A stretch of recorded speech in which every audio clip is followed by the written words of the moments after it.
Selamat malam, Assalamualaikum warahmatullahi wabarakatuh. Malam hari ini kita berjumpa kembali dalam obrolan yang merupakan kelanjutan dari seri sebelumnya, yaitu pengadilan teks Ngopi Rabu Malam ke-127, yang kali ini akan mengadili karya terdakwa Uyung Nuha yang berjudul Keluarga Khadijah, sebuah cerpen yang ditulis cukup lama, dan ini menjadi bagian dari judul yang akan diterbitkan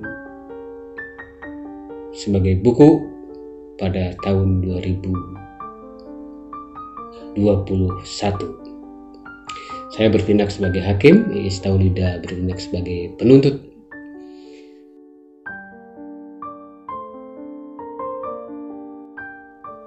Seperti biasanya akan dimulai dengan pertanyaan, apakah saudara terdakwa sudah siap mengikuti persidangan ini? Siap. Siap ya. Semangat. Oke. Pertanyaan saya yang pertama adalah, bisa diceritakan apakah itu yang disebut keluarga Khadijah?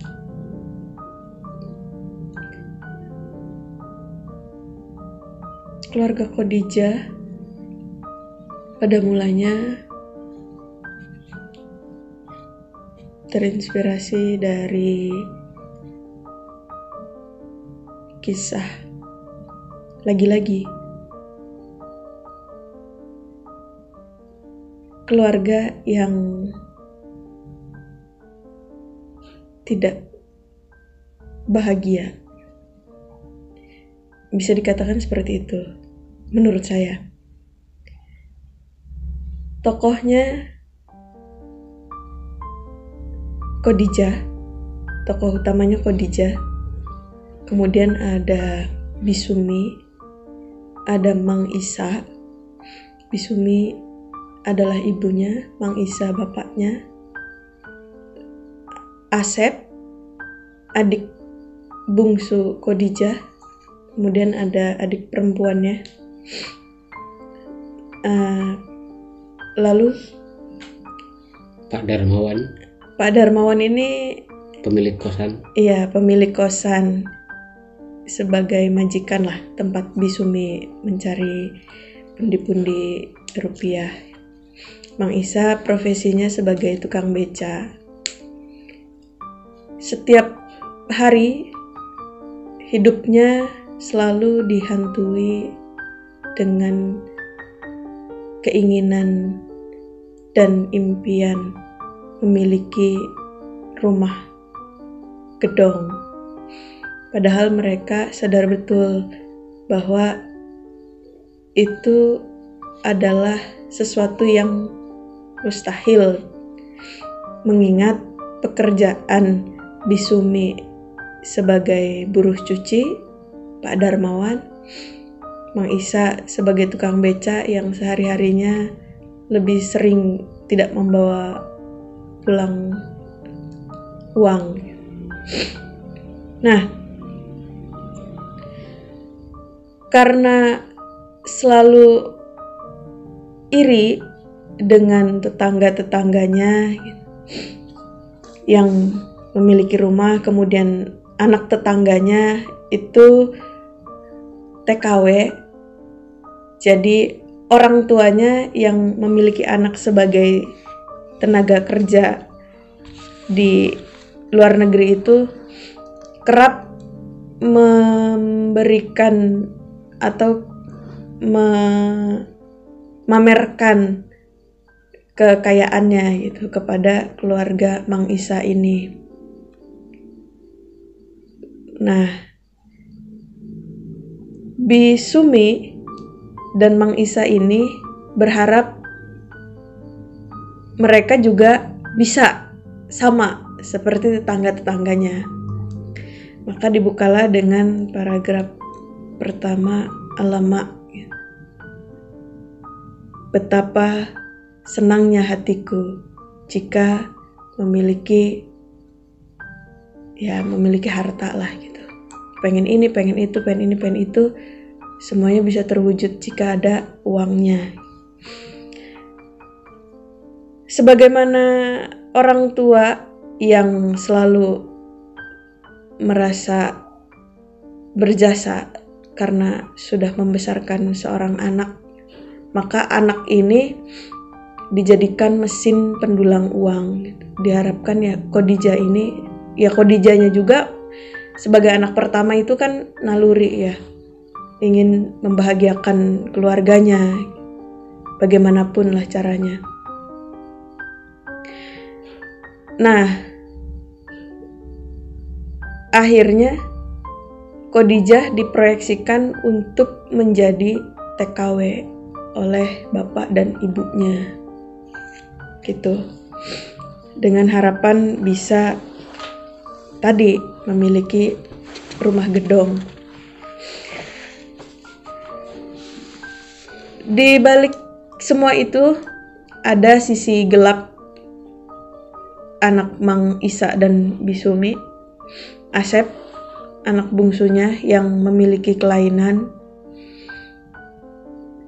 mental, kebutuhan khusus. Ya, berkebutuhan khusus.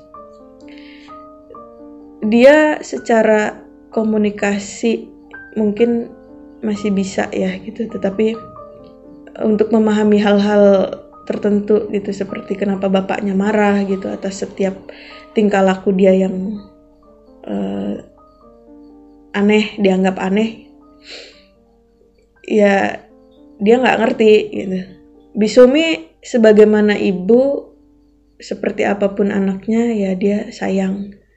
Mang Isa yang sangat-sangat membenci putra bungsunya dari awal, dia ingin si Asep ini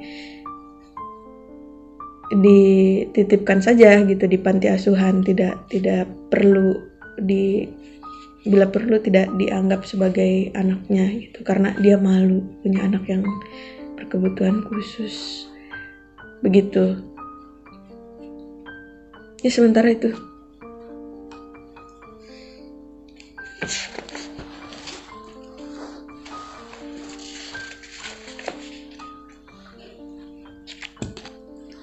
Masuk ya? Ya. Kenapa lebih memilih judul Keluarga Khadijah? Padahal di dalamnya tuh sepertinya lebih banyak menceritakan tentang adiknya, si Asep tadi malah. Iya. Jadi Khadijahnya tuh kayak sebagai pengantar di awal dan akhir untuk mendorong keinginan mempunyai rumah gedong tadi. Ya itu. Garis pokok soalnya adalah keluarga miskin yang pengen punya kekayaan tetapi tidak mampu kan untuk itu. Nah, balik lagi ke Khadijah ini kan anak pertama yang dia mau tidak mau, suka tidak suka harus menjadi tulang punggung. Kenapa dirasanya justru Asep gitu ya? Banyak ini Asep sebetulnya itu apa ya? Kalau saya boleh bilang pendukung, tetapi tidak sekadar hanya lewat gitu. Jadi Asep juga memiliki ininya sendiri gitu, memiliki daya tarik tersendiri gitu bagi pembaca gitu. Jika itu bisa dibilang seperti itu. Khadijah ini, saya kembali ya ke konsep awal gitu. Tadinya karena ini kan tema-temanya tentang keluarga gitu kan.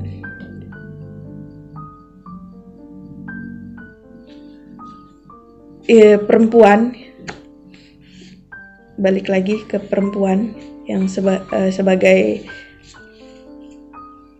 tokoh yang ingin dimunculkan, ditonjolkan. Nah, Asepnya tuh memiliki sisi lain, bahwa ini tuh keluarga miskin yang kemudian dikuatkan dengan ternyata masalahnya tuh nggak cuma miskin gitu. Di samping miskin dia punya anak. Kenapa saya harus punya anak yang begini gitu loh. Sudah nasib saya sudah begini, ditambah anak saya begini gitu. Di mata Mang Isa ya, ini antagonisnya kan Mang Isa gitu. Mang Isa gitu.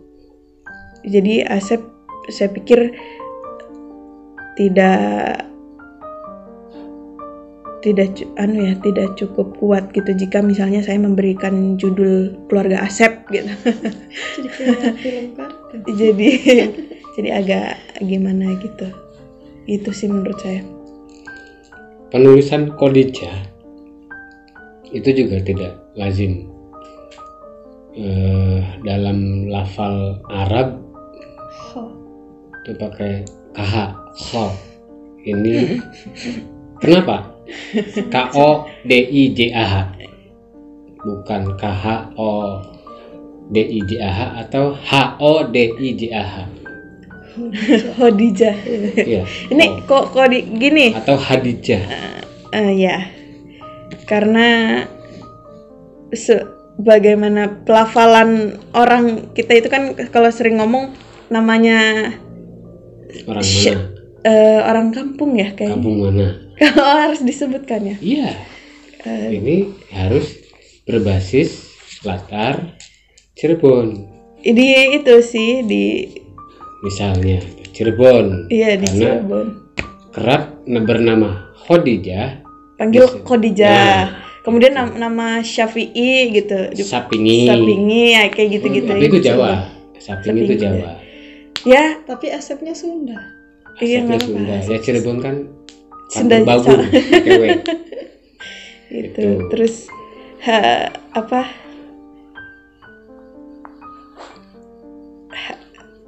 Hasanah gitu kan, jadi Kasanah gitu lah. Ya. Sebenarnya tidak ada persoalan dengan memberikan ruang kepada Asep lebih banyak daripada Khadijah. Tetapi mungkin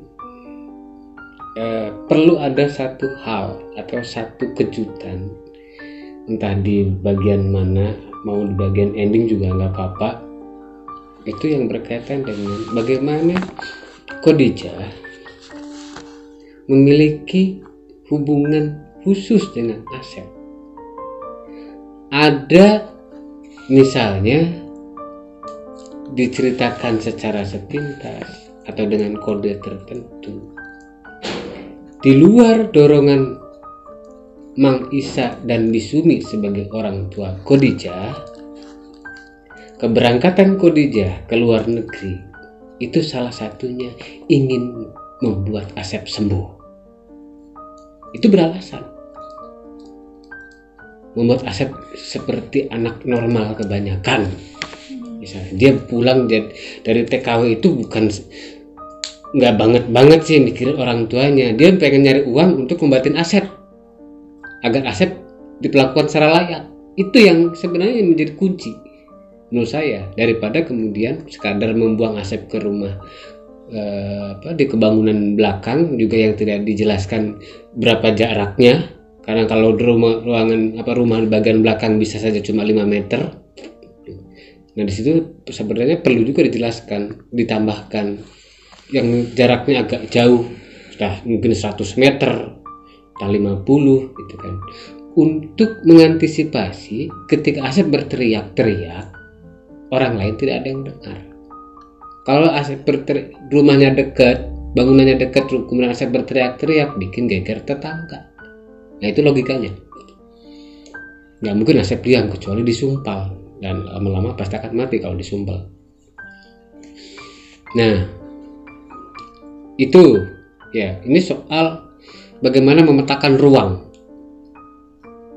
Ruang itu tidak bisa yang penting di belakang tuh jaraknya berapa meter kan bisa jadi masalah jika terlalu dekat ke rumah penduduk misalnya, atau di kebun yang jauh dari perumahan, dari pemukiman penduduk, itu agak bisa diterima. Artinya tidak banyak orang lewat situ, artinya tidak ada yang bisa menolong Asep. Nah, satunya lagi yang di awal tadi, ada cerita yang membuat Khadijah itu mau berangkat jadi TKW. Misalnya selain ingin membuat Asep diperlakukan sebagaimana layaknya anak-anak yang lain, juga misalnya lagi ada cerita sedikit saja momen yang di situ terjadi, Asep memberikan pertolongan kepada Khadijah. Kayak film drakor.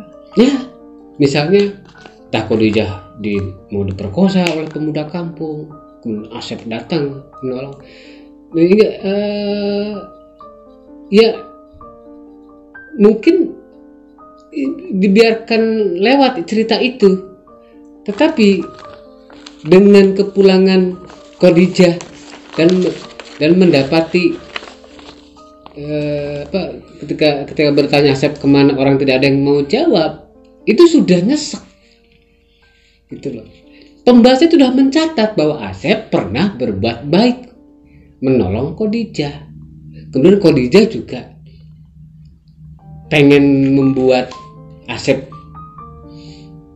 setara dengan yang lain. Jadi mungkin sama-sama nggak tahu gitu. Asep nggak tahu Khadijah pergi dari TKW mau ngapain. Kemudian Khadijah juga tidak tahu Asep diperlakukan seperti apa oleh orang tuanya. Justru dia ingin membuat Asep setara dengan anak-anak sebayanya misalnya, tapi ternyata orang tuanya sendiri yang membuat dia semakin terpuruk. Cuma harus ada sambungan-sambungan tadi gitu loh. Nah, itu alasan harus kuat alasan keberangkatan Khadijah menjadi TKW. Tidak semata-mata karena orang tuanya panas terhadap tetangga yang pamer kekayaan. Kecuali memang di awal sudah diceritakan bahwa situasi masyarakat di desa itu semuanya panas baran, iri-irian. Segala sesuatu yang dimiliki tetangganya selalu dibikin iri oleh yang lain misalnya. Itu tanpa harus ada alasan kuat juga bisa diterima gitu. Artinya watak dari masyarakat desa tersebut kalau mau dijadikan general, mau dijadikan sifat umum gitu, artinya harus mencari alasan lain terkait keberangkatan Khadijah. Berangkat menjadi TKW itu sudah menjadi kebiasaan masyarakat desa tersebut, gitu kan? Artinya tidak menjadi dorongan penting. Maka dorongan pentingnya adalah hubungan antara Asep dengan Khadijah. Kalau mau ditajamkan. Karena kalau tidak begitu, Khadijah atau pembaca sekalipun tidak punya alasan untuk mempertemukan Khadijah dengan Asep. Tidak ada alasan. Gitu loh. Misalnya di bagian akhir bisa saja diceritakan karena di tengah diceritakan Asep menolong Khadijah ketika mengalami percobaan perkosaan pemuda kampung, misalnya karena kecantikannya, karena semok dan sebagainya gitu. Kemudian di akhir itu ada bagian yang membatin misalnya. Dan itu di depan bangunan di mana Asep dipasung. Kamu yang telah menolongku, kamu. Atau mungkin cuma aku. Atau kenapa orang tua kita? Ada membatin di situ. Kenapa orang tua kita bla bla bla bla bla. Sementara aku tahu kamu adalah dewa penolong di dalam kehidupanku beberapa tahun lalu. Misalnya saja. Artinya keluarga Khadijah yang dipaksa untuk berangkat menjadi TKW, tetapi dia punya tujuan lain, yaitu agar Asep hidup layak. Kemudian Asep sebagai bukan objek ya, apa sih? Sumber dari seluruh motivasi keberangkatan Khadijah. Asep yang disia-siakan oleh orang tuanya sendiri, dan Khadijah berangkat dengan semangat hanya memikirkan Asep, bukan orang tuanya. Nah, kalau soal lokus misalnya Asep cenderung ke Sunda-Sundaan, bisa diganti dengan Ateng misalnya. Bisa saja Ateng, Udin. Tapi Udin udah terlalu banyak. Tuh. Iya. Khadijah ya dengan Karman bisa gitu loh. Panjul tuh. Atau ya yang nama-nama sebanding lah, nama-nama kampung itu. Gitu. Atau misalnya kalau mau mencari nama yang ternyata tidak berlawanan dengan kenyataan. Nama Soleh perbuatannya jahat gitu loh misalnya. Nama Arif ternyata tidak bijak. Atau nama Sulaiman tetapi tidak kaya. Nah itu kan harus dicari kayak gitu tuh. Namanya Soleh misalnya. Namanya Ikhlas, namanya Amal. Tuh, bukan Bahrul, tanpa Bahrul. Ya, namanya Amal. Amal itu siapa gitu loh. Yang sebanding dengan Isa dan Sumi, juga Khadijah. Nah, Darmawan juga terlalu modern, tidak ndeso. Jadi bikinlah nama yang sepadan, nama yang seimbang. Itu. Kemudian penceritaan terhadap Asep kurang dramatis sebenarnya. Kurang dramatis. Tuh. Ini baru bagian luarnya saja. Tuh. Artinya pembaca juga harus disuguhkan dengan disuguhkan pada fakta bahwa Asep juga pada beberapa hal atau satu hal itu menjengkelkan. Bagi pembaca Asep juga cukup menjengkelkan. Kenapa? Misalnya kejadiannya dengan tetangga. Misalnya. Tapi itu tidak sengaja. Jadi kalau pembacanya sebagai tetangga menghadapi perilaku Asep seperti itu, mengkel tapi melas. Marah tapi kasihan. Itu harus ada di situnya. Kalau dia cuma mencekik ayam, bebek gitu kan. Main sama kucing gitu, Amberan. Kucing. Nah, itu biasa. Dia tidak mengganggu. Gitu loh. Itu cuma jorok aja. Bebek orang gitu. Kalau bebek orang kan harus tetangganya sampai ngoncong. Iya, tapi udah tahu, nggak diceritakan. Jadi itu tuh bebek yang anggapan bebek yang lepas dimainin, terus yang ngegap tuh bapaknya gitu. Justru tetangganya yang kemudian semakin meyakinkan pembaca bahwa Asep itu kadang juga menyebalkan gitu loh. Iya, karena misalnya dia hobi sama binatang gitu, seneng sama apa gitu. Iya, misalnya dia ada satu hobi yang harus ditekuni oleh Asep. Hobinya apa? Ngumpulin tembelek misalnya. Nggak apa-apa. Nah itu kan nggak salah, tapi menyebalkan.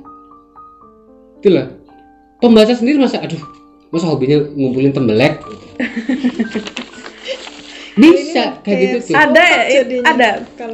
Atau ngumpulin barang-barang punya orang. Mutil ya? Bukan mutil. Dia lewat depan rumah orang diambil. Ya misalnya, atau dia ngumpulin sendal jepit tuh, tapi cuma sebelah. Itu loh. Kayak iya, enggak ngutil. Ngambilin sambil lewat aja. Gitu, sambil lewat, kumpulin. Jadi harus ada kebiasaan khusus yang pembaca juga, anak ini nyebelin juga sih sebenarnya. Cuma gimana ya? Nah, kan gitu. Jadi memainkan emosi pembacanya dengan memberikan kebiasaan khusus Kalau cuma dia jorok lah, sembarang bermain dengan binatang, itu umum sekali gitu loh. Misalnya lagi dengan kebiasaan dia ngumpulin sendal jepit itu untuk apa? Untuk Khadijah.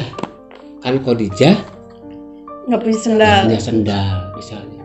Ini yang perginya Khadijah ke luar negeri itu agar apa?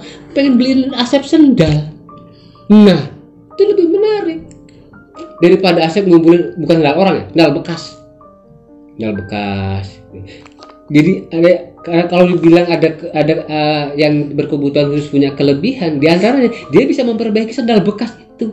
Sendal yang sudah putus itu dia jalin pakai rafia misalnya, dikasihkan ke Khadijah. Tapi yang namanya sendal menggunakan tali rafia pasti tidak bertahan lama. Itulah yang membuat Khadijah terharu. Jadi pulangnya itu bawa sendal buat Asep. Itu yang menarik. Makanya ada perilaku khusus kan terus-terusan. Asep sayang ke Khadijah, begitupun juga sebaliknya. Cuma kepada Khadijah, Asep mau nurut. Harus ada penceritaan itu. Itu loh. Jadi hubungan keluarga Khadijah itu hubungannya Khadijah dengan Asep, yang lain figuran. Hanya ingin menceritakan bahwa Khadijah berangkat menjadi TKW ingin membalas budi Asep yang suka membuatkannya sendal jepit dengan tali rafia, sambung-sambungan. Itu. Intinya kan misalnya begitu intinya. Nggak apa-apa. Ma, Mi, Bu, Asep kemana? Karena dia sudah bawa sandal itu. Ternyata Asepnya sudah dipasung. Jadi jangan menutup logika pembaca. Pembaca logikanya akan kemana-mana. Tuh, imajinasi dan logika itu bisa harus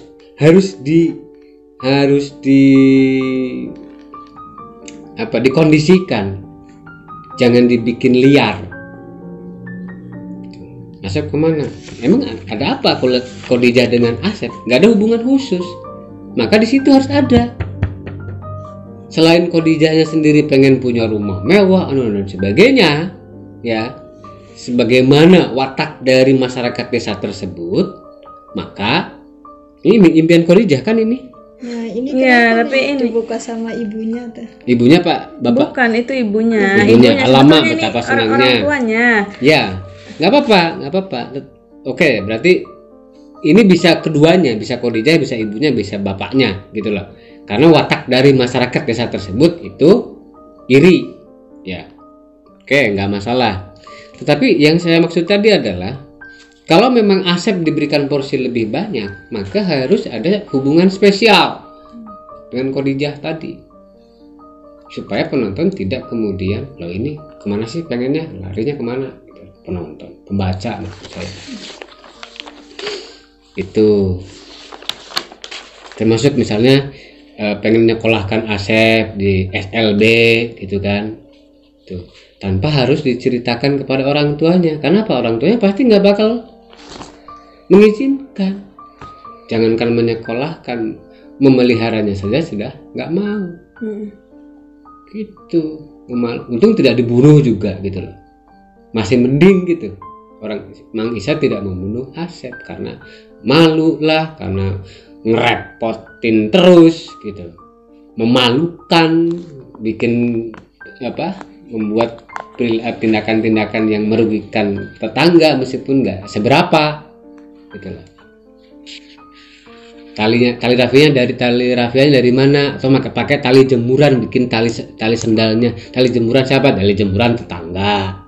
Misalnya tiba-tiba hilang sedikit gitu, sedikit saja hilangnya, jangan satu jemuran hilang semua. Ngetukin pintu tetangga juga bikin jengkel sih. Iya, ngetukin pintu tetangga malam-malam. Asep maunya minta izin, minta tali jemuran buat bikin sendal. Tetapi karena orang tangannya tidak nganggap dia, pintu nggak dibukakan, Asep akhirnya ngambil sendiri.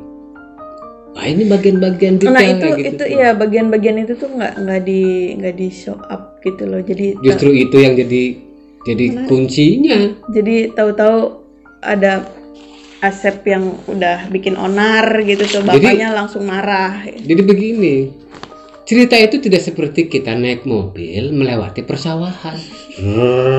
Udah aja, gitu loh. Ada mogoknya, ada nyerempetnya, ada ngeremnya, ada yang teriak-teriak, misalnya gorengan atau apa minuman, teh botol, ada itunya, itu detail. Jadi suasana mobil yang panas, ya, gerak, cuaca gerah, kemudian dengan hiruk pikuknya orang-orang, itulah yang kemudian menjadi suasana yang harus dimunculkan. Kalau kita melihatnya pemandangan di luar kendaraan bersifat panoramik, itu ya global, tidak detail. Kita tidak akan bisa menceritakan apapun dari apa yang terlewati. Jadi justru yang detailnya itu yang penting. Nah, saya punya kebiasaan khusus. Misalnya dia tidak bisa bicara, tapi dia ngerti, atau dia juga tahu bagaimana caranya menyampaikan maaf, permohonan maaf, ngambil tali jemuran misalnya. Ada penerjemahnya di situ, Khadijah. Oh iya, Mi, Asep minta maaf karena kemarin ngambil tali jemuran sedikit. Tuh, nanti kalau Asep punya uang diganti. Nah, kayak gitu-gitu tuh. Yang itu kan bersifat humanis kayak gitu tuh. Hanya Khadijah yang memahami bahasa Asep, yang lain nggak ngerti. Asep memperagakan dan mengucapkan beberapa huruf konsonan. Kemudian Khadijah yang menerjemahkan. Rumit sih memang, tapi memang ini butuh ketelitian. Kalau tidak, kita hanya mengeksploitasi, mohon maaf, cacatnya manusia saja pada akhirnya nantinya. Cacat jadi eksploitasi bahwa untuk mengundang orang terenyuh. Sementara itu nggak bisa. Cacat menjadi modal untuk membuat pembaca terenyuh. Dia harus punya sifat khusus, perilaku khusus. Nah, terenyuhnya itu karena di kepala pembaca menganggap seseorang yang tidak akan mampu mengerjakannya, dia bisa. Itu yang bikin terenyuh. Iya, ini observasi saya soal orang berkebutuhan khusus juga. Imajinasi. Masih belum cukup. Jadi yang terbayangkan itu ketika masyarakat mendapati ada satu orang di kawasan itu yang mengalami kelainan gitu, justru jarang gitu yang merangkul biasanya gitu. Justru biasanya tuh dijauhi gitu loh. Nah, ini ceritanya juga sama. Iya. Cuma dijauhi doang. Iya. Jadi gitu. ya tidak spesifik kan akhirnya. Ini jadi sama dengan kecenderungan orang banyak. Iya. Pada akhirnya. Ya tadi kan yang disebutkan itu kan beberapa ada kebaikan-kebaikan lah yang dilakukan Asep meskipun tadi ngambil jemuran. Jadi mohon maaf, anak berkebutuhan khusus itu tidak jahat. Bukan jahat loh. Iya, bukan jahat, tetapi tidak jahat, tapi tidak dipahami, susah dipahami. Nah, makanya Khadijah sebagai satu-satunya orang yang bisa memahami Asep, misalnya gitu loh. Nah, ini juga unik, jadi unik. Itulah terjadi. Maka terjadilah ikatan batin antara Asep dengan Khadijah. Khadijah paham dengan bahasanya Asep atau dengan maksudnya Asep. Asep sering bikinin sendal bekas atau pernah juga menolong Khadijah dari usaha perkosaan misalnya, upaya perkosaan. Nah, ini yang unsur humanisnya muncul di situ. Nah, Mang Isa dengan Bisumi katakanlah mewakili kecenderungan orang banyak, merasa malu, punya anak cacat, gitu, dan seterusnya lah. Gitu. Itu diwakili oleh Mang Isa dengan Bisumi. Sementara Khadijah dengan Asep, sebagaimana dia menghadapi manusia normal. Ya Bisuminya nggak ini juga sih, nggak seperti Mang Isa. Iya sih, tetapi kan juga tidak memahami, spesifik, iya, tidak memahami. kalaupun tidak diceritakan juga nggak ngaruh pada akhirnya gitu loh. Kasihan, ya bagaimanapun dia anaknya. Itu kan umum. Jangankan manusia, hewan juga kalau lihat anaknya disiksa pasti dia nggak akan terima. Lihat aja ayam, ayam yang baru bertelur, baru anaknya baru turun dari kandang, galaknya minta ampun. Apalagi manusia. Mang Isa kan juga harus punya alasan, dia malu setiap ketemu tetangganya yang misalnya bisik-bisik atau bisik-bisik atau dia dapat selentingan, Asep nyolong anu atau apa. Nah, itu yang lama-lama membuat Mang Isa jengkel. Jengkel itu tidak dari awal loh. Kalau dia dari awal sejak Asep lahir sudah dibunuh mungkin. Pada mulanya Mang Isa menerima, gitu. Tetapi lama-lama rasa menerimanya itu kok terungkit dengan perbuatan Asep yang dipahami orang-orang sebagai kejahatan, sebagai tindakan yang merugikan misalnya. Itu malu, sementara Mang Isa-nya sendiri punya ambisi apa. Anak laki-laki toh. Nah, dia mangsa pengen anak laki-laki itu sehat, kuat, bisa melanjutkan usahanya lah, bisa melanjutkan ngebeca dan seterusnya. Ya, dia berharap betul. Sih, ya. Dia berharap betul kepada Asep sebagai anak laki-laki satu-satunya, tetapi humanisme lagi yang dimainkan. Kekecewaan Mang Isa terhadap realitas fisik dan psikologi Asep membuat dia drop. Bukannya menyayangi, akhirnya malah membenci. Rasa sayangnya ditunjukkan dengan cara menyembunyikan Asep dari penglihatan orang banyak. Nggak ada orang tua yang benci ke anaknya. Kita kok maning sirke. Pasti akan ngomong begitu. Tetapi untuk menutupi rasa malunya, dia sembunyikan. Makanya harus eksplorasi kemungkinan, eksplorasi logika, eksplorasi imajinasinya yang harus diperluas. Kalau cuma menceritakan yang luar-luar kayak kita nonton pemandangan aja sudah lewat gitu loh. Sangat umum. Orang buta juga bisa dijelaskan kalau kayak gitu. Ini ada gunungnya, ada sawah. Oh gitu. Cuma gitu doang. Nah, ini yang harus dipertajam gitu loh. Keluarga Khadijah, ada Mang Isa yang merasa malu dengan anaknya yang cacat, padahal dia berharap betul anak laki-lakinya itu bisa mengangkat derajat keluarga gitu loh. Tapi apalah gitu loh. Ternyata Asep tidak sesuai harapan. Dan sebagai ibu, Bisumi berada di tengah-tengah. Sebagai kakaknya Khadijah punya hubungan khusus. Cuma 3 pihak kok. Ada satu lagi sih anak perempuannya Minah. Enggak usah buang saja. Jadi si Minahnya juga itu tuh nanti diproyeksikan untuk tokoh itu buang saja, nggak penting. Nggak perlu banyak jadi TKW.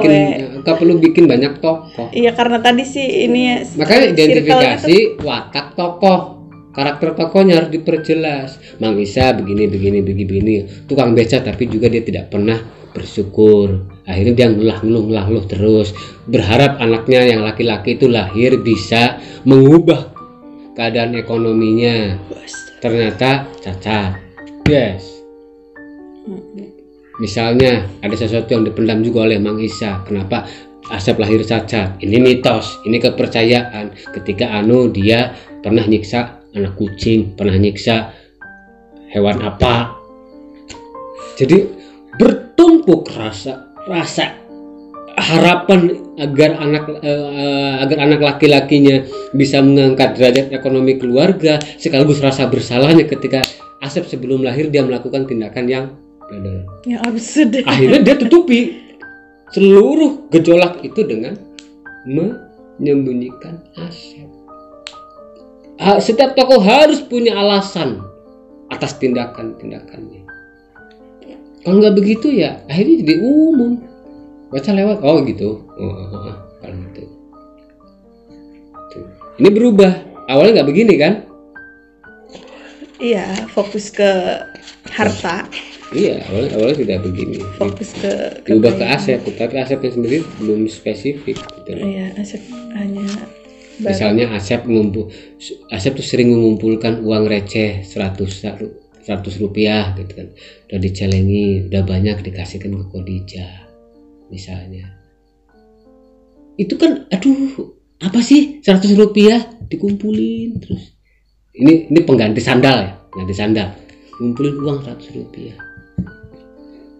Udah agak banyak kumpulin, kasihkan. Buat apa? Buat Asep sekolah. Itu yang kayak gitu-gitunya tuh. Karena dia tahu kondisi fisiknya itu tidak memungkinkan dia bekerja normal. Dia ngumpulin uang 100 rupiah dititipkan ke Khadijah. Buat apa sih? Buat sekolah.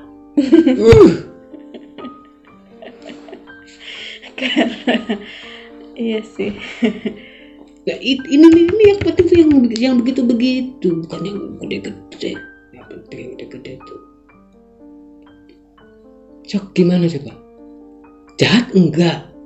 Kerjanya keliling kampung ya, kadang nyekek bebek juga sih kadang gitu, nggak apa-apa. Karena ya itu Sesekali saja nyekek bebek gitu kan, daripada nyekek botol. Jadi bebeknya tuh Iya digoyang-goyang, maunya sih mainan. Mungkin dia pernah nonton TV ada orang menari salsa, dia menari salsa dengan bebek. Itu bisa kayak gitu tuh. Jadi bukan tindakan menyiksa binatang yang dilakukan Asep itu. Dia meniru ketika nonton TV ada ada pasangan menari salsa. Dia kan nggak punya teman, akhirnya menari dengan bebek. Tuh, bebeknya siapa? Nah itu masalahnya. Bebeknya siapa yang jadi masalah. Tapi dia tidak salah. Artinya dia karena pengen menarik gitu loh, asik lihat ada di TV ada yang nari kayak gitu. Akhirnya menarilah dengan bebek. Tetapi karena dia tidak normal, yang harusnya dipeluk dicekek. Tapi tadi tindakan khusus ngumpulin uang dititipkan ke Khadijah buat sekolah. Itulah yang membuat Khadijah terenyuh. Dia harus menjadi TKW agar bisa menyekolahkan Asep. Karena tidak mungkin dari uang 100 rupiah harus berapa puluh tahun Asep ngumpulin uang buat dia sekolah. Maka dia berangkat. Usia Asep juga harus dijelaskan supaya logika kepergian Khadijah dan kepulangannya ketemu dengan waktu Asep pantas sekolah. Situ. Oke? Menarik. Usulan saya menarik. Terima kasih. Itu gimana penuntut? Mau menuntut ini harus direvisi seberapa cepat? Secepatnya. Sama yang ini sih, yang halaman 3 tuh kan di sini ada tetangga yang baik hati dekat rumah keluarga itu tidak tega melihat seorang bocah tak berdosa disiksa seperti itu. Tapi tidak ada yang bisa menolongnya. Dengan borok yang sudah menjalar ke seluruh tubuh, siapapun tidak akan sanggup melihatnya. Nah, tindakan ya udah belum. Jadi ini tuh kan diceritakan tetangganya baik, tapi nggak tega nolong karena nggak bisa nolongnya tuh karena milih-milih jijik nih lihat dia borokan atau karena takut sama Mang Isa. Tapi kalau takut kan katanya sekelilingnya lumayan kaya ya daripada Mang Isa. Kan biasanya masyarakat yang dianggap miskin kan ya berani-berani aja gitu tuh ngomong kayak gitu. Termasuk tindakan Mang Isa itu dilaporkan ke polisi. Iya. Kena jerat hukum itu. Nggak boleh. Makanya itu harus diam-diam. Tidak ada yang tahu. Kecuali misalnya Mang Isa mau kompromi dengan Bisumi. Suami istri itu bekerja sama untuk membuang Asep. Jadi di tempatnya pun bukan di belakang rumah. Pokoknya yang sekiranya orang nggak tahu. Karena sebodoh-bodohnya orang juga ketika membuang anak itu dituntut loh, itu dituntut. Nah, ini ya. Jadi jangan dianggap bahwa ini di negeri anta berantah yang nggak ada aturan hukum dan sebagainya. Harus dipikirkan. Ini bocor gitu loh. Orang tahu itu dipasung itu dilaporkan kok. Ketahuan orang misalnya tidak baik hati sekalipun melihat ada orang dipasung dilaporkan ke RT RW. Iya. Ya itu kenapa Asep dipasung tuh ya dia daripada dipasung mending diracun. Dia liar main. Mending diracun. Juga kan borok kan. Jadi alasan Khadijah pulang ke rumah membawa uang untuk menyekolahkan Asep, angklek. Karena Asep udah nggak ada. Kalau cuma dipasung masih bisa ketemu. Mati sih Asepnya mati dipasung tuh. Ya tapi dipasungnya itu sendiri kan bisa dilaporin ke kepolisian. Iya. Boleh. Harus disembunyikan sebuah tempat yang orang lain nggak ada yang tahu. Tapi matinya sendiri gimana gitu loh. Berisiko. Memperpanjang cerita kalau dipasung dulu kemudian mati tuh. Iya, karena ketahuan orang nanti. Tetap aja. Iya sih, bau bangkai. Lebih baik diracun, tetapi misalnya diajak pergi jalan-jalan dulu, apalah tinggal sendirian di hutan kayak apa gitu. Iya. Atau gimana lah cari sampai belatungan lagi. Iya, cari. Iya kan karena dipasung. Cari momen yang kira-kira tidak menimbulkan persoalan baru. Jijik lah, memberikan efek jijik. Yang membuat pembaca tuh mikir, ini dari gimana cara menjeratnya ya? Itu loh. Karena ya pelaku kejahatan di dalam keluarga ya keluarganya sendiri biasanya. atau misalnya kalau mau diracun, ditenggelamkan gitu loh, bisa saja dihanyutkan ketika banjir gitu loh, bisa saja kayak gitu tuh. Pura-puranya Mang Isa nggak bisa nolong anaknya, kalau memang dia buang ke sungai gitu yang sedang banjir. Nah itu artinya pembaca juga mikirnya antara dari mana cara menjerat Mang Isa atas tindakan pembunuhannya itu gitu loh. Susah, karena situasi banjir. Iya, ada cerita yang begitu. Nggak ada kan. Jadi dulu lagi mancing misalnya. Logikanya sederhana, nggak mungkin tiba-tiba anaknya bapaknya joklokin anaknya ke sungai yang sedang banjir. Atau sengaja pergi dulu kemana gitu. Iya sih. Nunggu hujan, nunggu banjir, dia pulang, kepleset lah alasannya. Kayak tolong.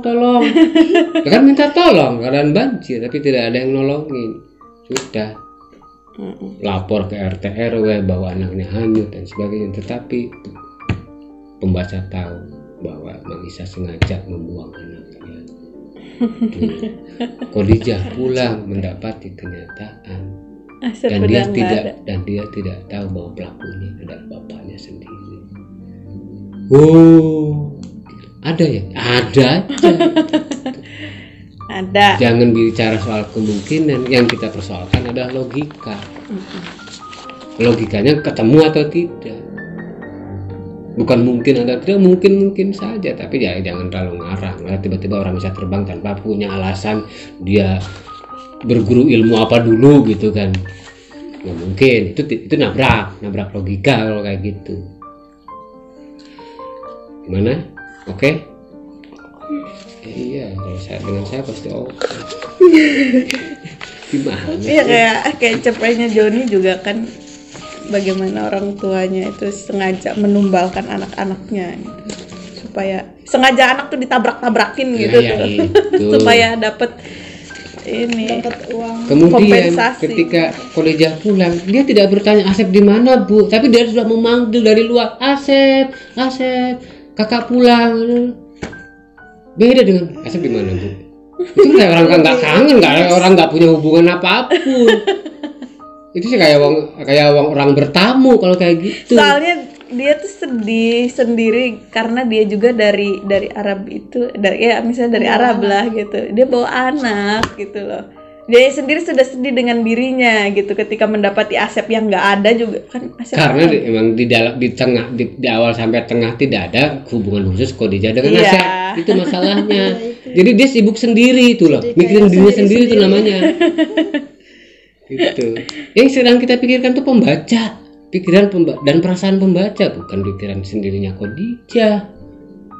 Kalaupun misalnya Khadijah memikirkan itu, ya harus diceritakan. Jangan pembaca dibikin ngerti sendiri. Karena kalau tidak diceritakan, pembaca bisa mengira bahwa bagi Khadijah biasa aja bawa anak dari Arab. Tuh, jadinya begitu. Tidak ada beban kok. Tidak misalnya dia pulang malam hari sembunyi-sembunyi sambil menutupi anaknya dengan sarung dengan kain apa supaya tidak terlihat orang lain, kan nggak ada di situ. nggak ada. Kecuali begitu pembaca kan paham bahwa dia pulang dengan malu karena bawa anak. Nggak ada. Nah, di situ. Itu logika. Jadi jangan kemudian yang ngerti sendiri aja pembaca. Bisa saja Ibu Khadijahnya menikmati kok. Karena dia tidak menutupi. Ya, kalau menurut saya sih memang ininya Iya. kayak Watak antar tokoh. Watak setiap watak. tokohnya yang harus dipertegas. kemudian ya tadi alasan setiap tokoh ngapain aja gitu. Terus efek dramatis. Iya, setiap tokoh itu bikin jalur cerita sendiri, si A begini, si B begini, si C begini. Tetapi ini jadi jalinan yang mengikat adalah keluarga tadi. Karena keluarga sebenarnya, tapi masing-masing harus punya watak yang spesifik. Kalau tidak begitu, satu keluarga tetapi tidak saling kenal pada akhirnya. Oke enggak? Ya, harus oke. Ada lagi? Kalau nggak ada lagi ya direvisi 2 hari selesai. Selesai lah. Ya, selesai 2 hari. Udah. Menambahkan aja sih tadi ide. Kalau menambahkan aja sih itu Ide pokok. kesannya tuh dikit. Kesannya dikit, sepele. Kan ini bukan merombak nggak isi, penting bukan gitu. merombak isi. Justru ini penting. Justru ini Tambahannya penting. banyak. Akar konflik, sumber konfliknya dari situ. Orang tengkar juga harus ada sebabnya yang jelas. Kalau nggak jelas sebab pertengkarannya, yang ngaco, nggak prinsip kok dibahas. Gitu. Ini prinsip adalah jalinan. Tapi tidak menjelaskan apa. Ya justru nggak bleber dengan memberikan ketegasan terhadap watak masing-masing tokoh. Biar nggak kemana. Itu biar kita nggak menjelaskan lagi. Biar pembaca, watak Manisa begini, Khadijah begini, Bisumi begini, Asep begini. Yes, yang Kejelasan watak setiap tokoh. Yang kemudian kita tuliskan adalah jalinan peristiwanya. Nah, watak setiap tokoh bisa dituliskan, bisa dijelaskan lewat alur cerita. Sikap Asep kepada Khadijah. Kayak Minah dibuang ya Minah. Buang penting juga itu. Emang jelasin ya karena cuma satu Ya nggak fokus jadi kan lambat Anak kemana-mana SMP. ini. Pengennya kemana nih arahnya? Mau jadi TKW. Pengen ke Asep ke TKW atau Khadijah pulang bawa anak? Kan nggak jelas. Jangan kebanyakan keinginan lah. Satu aja cukup. Hubungan antara Khadijah dengan Asep. Tujuannya ke sana. Target akhirnya itu. Asep, teteh pulang. Ini bawa uang banyak buat Asep sekolah.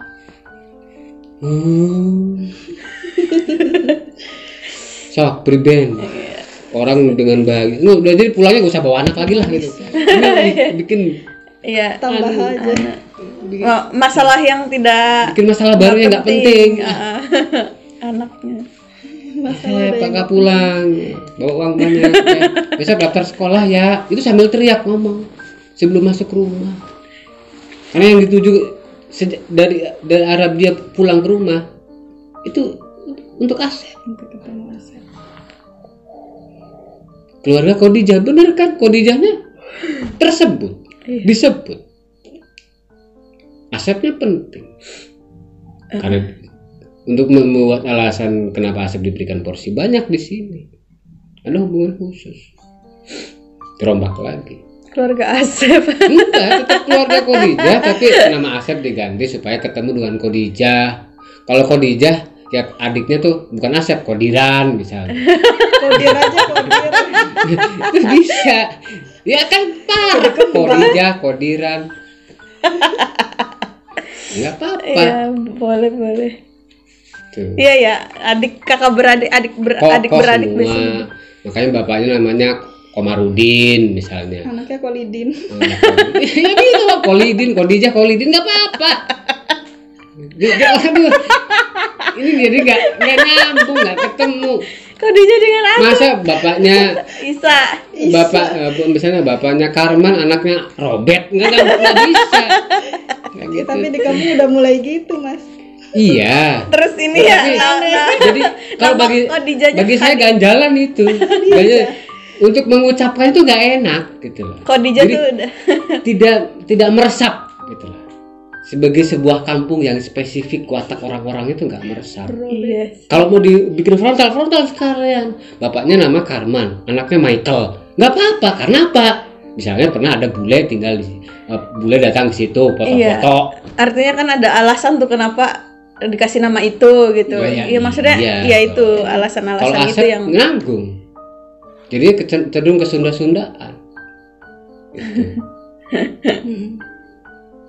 Iya kan? Khadijah dengan Kolidin, dengan Khodiran, dengan Kodachi misalnya. Karena sering nonton drakor. Kodachi jadi. Atau Kodomo. Ya bisa kan? Artinya pemilihan nama sendiri juga bermasalah. Harus dipikirkan betul gitu. Aja ngasal. Tuh. Oke kan? Jadi banyak nih yang harus direvisi ini. Untung nggak disobek-sobek. Sobek aja nggak apa-apa. Kan mau direvisi. Ya itu. Yang penting catatannya. Kalau ini makan udah catatannya sudah harus otomatis. Tuh, apalagi ya kalau nggak ada cerita yang spesifik. Ya kayak bukan cuma masak sayur tanpa garam gitu. Sayur tanpa panci gitu. Nggak pakai panci nyayur gitu loh. Kan pakai itu. Pakai kenceng enggak? Ya maksudnya orang biasa nyayur pakai apa sih? Pakai panci. Rasanya kemudian pakai baskom gimana? Beda. Kan itu tidak lazim. Kalau pakai kenceng, pakai wajan masih mungkin. Misalnya pakai ketel nyayur, gimana coba? Ya bisa aja kalau di gunung. Bisa dalam situasi darurat. Ini dalam situasi umum, standar umum. Dalam standar umum nyayur kok pakai ketel sih? Gimana nih orang? Ya itu. Nggak ngepak. Ya cukup lah. Ya. Oke. Ya kalau cukup sudah. Kita sudahi. Segera revisi. Didiskusikan lagi dan disimpan. Dah. Supaya nggak dipikirin lagi. Yang dipikirkan adalah karya berikutnya, direvisi dulu gitu kan, untuk disidangkan lagi gitu. Jadi jangan ditumpuk. Artinya jangan sampai ketemu pertemuan berikutnya ini masih belum beres tuh. Oke ya. Oke. Terima kasih semuanya. Terima kasih juga untuk kawan-kawan di seluruh tanah air yang sudah menyaksikan video persidangan ini. Semoga kita bisa mengambil manfaat. Mohon maaf, insya Allah kita bertemu lagi di persidangan di persidangan pengadilan teks maksud saya yang ke 128. Insya Allah. Mohon maaf. Assalamualaikum warahmatullahi wabarakatuh. Waalaikumsalam warahmatullahi wabarakatuh.